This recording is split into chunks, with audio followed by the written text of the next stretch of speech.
Some people leave your life, but they never leave your mind. Years can pass. Your circumstances change. You move cities. You meet new people. Entire chapters of your life come and go. And yet, every so often, they return.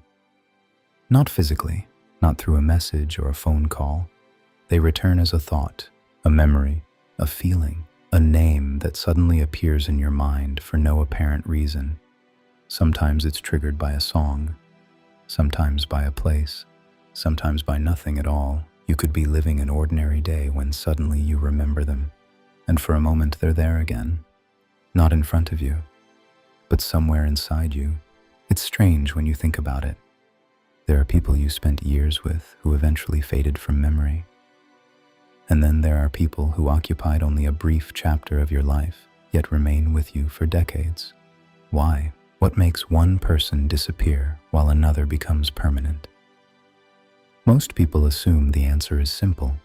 They think it's because they were important, because they were loved, because they were special, and sometimes that's true, but not always. In fact, some of the people who stay in your mind the longest are not the people you loved the most. They're the people who changed something inside you. There's an interesting tendency in the human mind.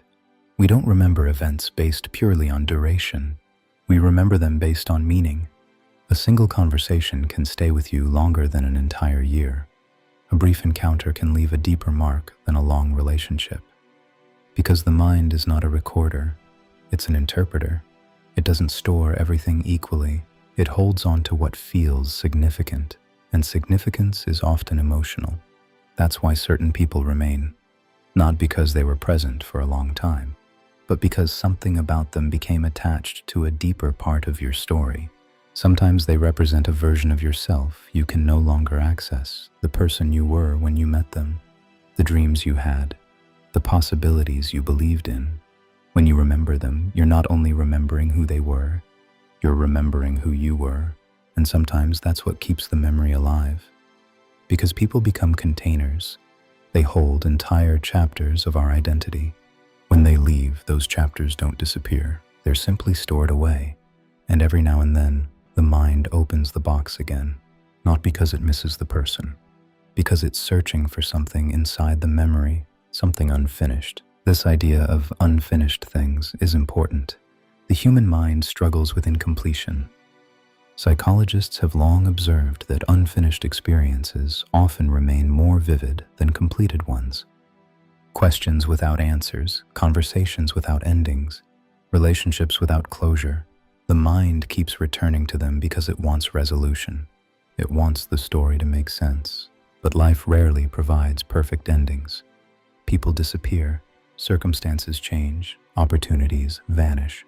Sometimes there is no final conversation, no explanation, no satisfying conclusion, just silence, and silence leaves space. Space for imagination, space for interpretation, space for endless possibilities. What if things had gone differently? What if you had said something else?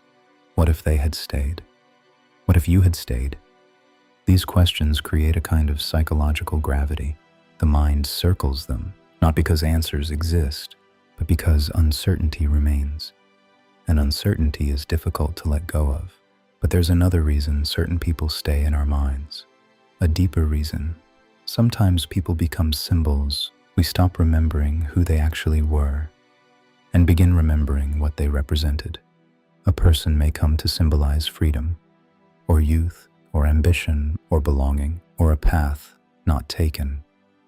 And once someone becomes symbolic, they become larger than themselves. You're no longer attached to the individual. You're attached to the meaning. That's why seeing them again often feels strange. You spend years thinking about them. Then one day you encounter them, and they're just a person, ordinary, human, different from the version you've carried in your mind. Because the version in your mind was never entirely them. It was a symbol, a story, an emotional landmark. And emotional landmarks have a way of staying with us. Think about places you've visited. Some locations leave no impression at all. Others remain vivid forever, not because of the location itself, But because of what happened there, people work the same way. They become linked to moments of transformation, moments when something inside you shifted. And whenever you revisit those memories, you're not revisiting the person, you're revisiting the transformation. This is why certain people remain emotionally alive long after they've left your life. The memory isn't feeding on the person, it's feeding on the meaning, and meaning tends to survive much longer than circumstances. Perhaps the most surprising realization is this: the people who stay in your mind often reveal more about you than about them. They point toward unresolved questions, unfinished growth, forgotten dreams, parts of yourself still seeking understanding. The memory becomes a mirror, and each time it returns, it asks something, not about them, about you. What are you still carrying? What are you still searching for? What part of your story remains unfinished? Many people spend years trying to forget, but forgetting isn't always the goal. Sometimes understanding is. Sometimes the reason a memory keeps returning is because it contains a lesson you haven't fully seen yet, a truth you haven't fully understood, a version of yourself you haven't fully integrated.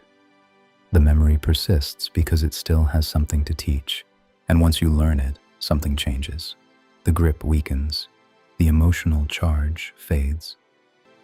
Not because the memory disappears, but because it has completed its work. This is one of the quieter truths about life. Not everyone who stays in your mind belongs in your future. Some people are not meant to return. They're meant to remain as markers, reminders, teachers, symbols, a part of your story, but not the rest of it.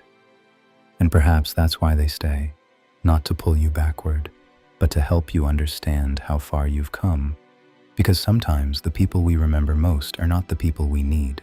They're the people who helped shape who we became. And that's a very different thing. Some people leave your life, but they never leave your mind. Not because they're unfinished, not because they're perfect, not because they're irreplaceable, but because somewhere within the memory, they became connected to something larger than themselves.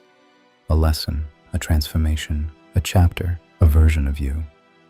And that is why, years later, they still appear, quietly, unexpectedly, like an old photograph hidden inside the pages of a book you haven't opened in years, not demanding attention, not asking to return, simply reminding you of a story that helped create the person you are today.